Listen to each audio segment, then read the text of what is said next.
Pero yung amin po, ay sinasabi po namin sa kanila na actually, hindi naman kailangan ang nurse ay matapos ng BSN.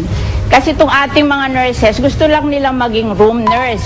O sa Amerika or sa other countries, ano lang sila, yung parang aalaga. Hindi naman sila kailangan ganun kagaling. Kasi sa iba, thank you very much. We should follow the example of a New York City nurse named Menchu Sanchez.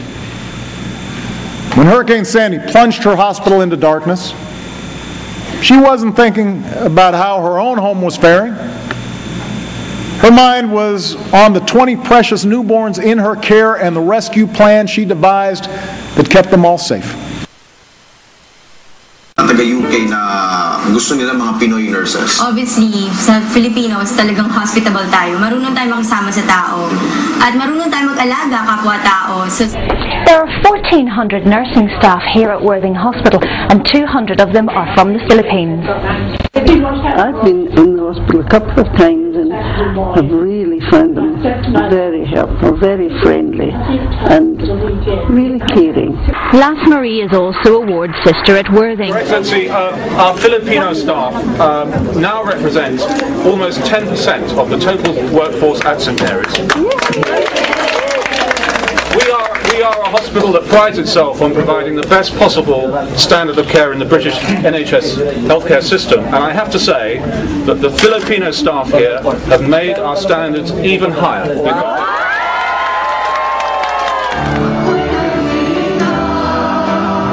In Baltimore, they are so valued, this church recently honored the Filipino nurses for their contributions.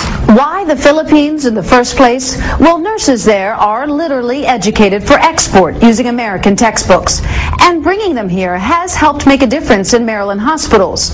The vacancy rate for RNs, which once peaked at 15%, has just hit a 5-year low of 9%.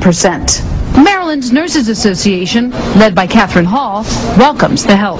The more nurses we have, the better care patients can receive. If you show them how you care about the patients, I think that's the proof that you're a professional. You don't have to show them the papers. They work very hard and make a great contribution to each of their individual units and to the hospital as a whole. Tulad ng New Zealand na naghanap ng daan-daang Filipino nurse na magtrabaho doon. New Zealand's population is getting older, like most Western countries, which means that we have, on the one hand, more old people to look after as they get older and get sicker, and on the other hand, we have fewer younger people to look after them. We know that the Philippines is a good source of nurses, good qualified nurses, and so we have recently signed an agreement with the POEA, and we are directly employing nurses from the Philippines. Kapamilya, wanted ngayon sa United Arab Emirates sa mga Pinoy na Emergency Medical Technician o EMT. Ito po yung karaniwang sakay ng mga ambulansya. Sabi nila, they are patient and caring to the patients. So, medyo plus factor natin yun.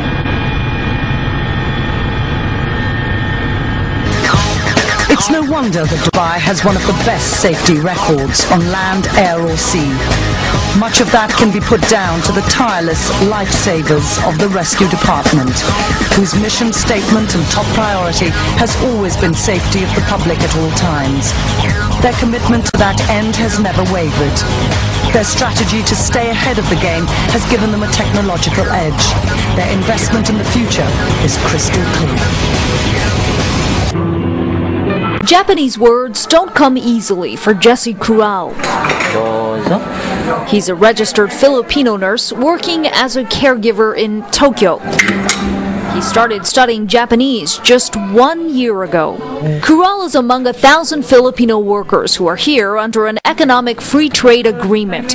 Last year, the Philippines agreed to reduce tariffs on Japanese exports if Japan allowed caregivers and nurses to look after its aging community. Lutang pa rin ang galing at kalidad ng trabaho ng Filipino nurses dito sa Jeddah. They are very competent, they are very compliant, they are very professional, and they are very dedicated. It's perfect. I know the patient is sedated, the patient can't hear you, but I certainly disagree with that, because I know and I believe in my heart they can hear me. One woman in particular coming to visit him with a trach after spending 6 months in a coma. And I asked her, hey, this is Rod, you remember me? What do you remember of me most? You always sing to me. His compassion far-reaching. He loves what he does, and it shines through. And the first thing I noticed when I talked to the family members and the patients, they ask, is Rod back tomorrow? Can he be my nurse? And that in itself is priceless. He's written more than 30 songs all about his patients. And one look at their faces, and the healing is obvious. The pacing and the words were so meaningful. Because when you lay, you feel pretty helpless. And you don't feel helpless when you hear the music. And for Salisay, that's what it's all about. God bless you. Thank you.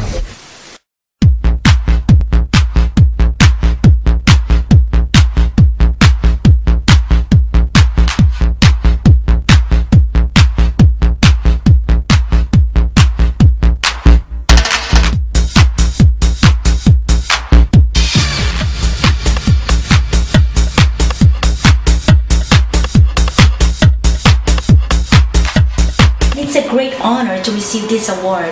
I dedicated it to all nurses all over the world, especially to my fellow Filipinos. Pero yung amin po, ay sinasabi po namin sa kanila na actually, hindi naman kailangan ang nurse ay matapos ng BSN. Kasi itong ating mga nurses, gusto lang nila maging room nurse. O sa Amerika or sa other countries, ano lang sila, yung parang aalaga. Hindi naman sila kailangan ganong kagaling kasi sa ibang country. Maraming salamat. Thank you very much.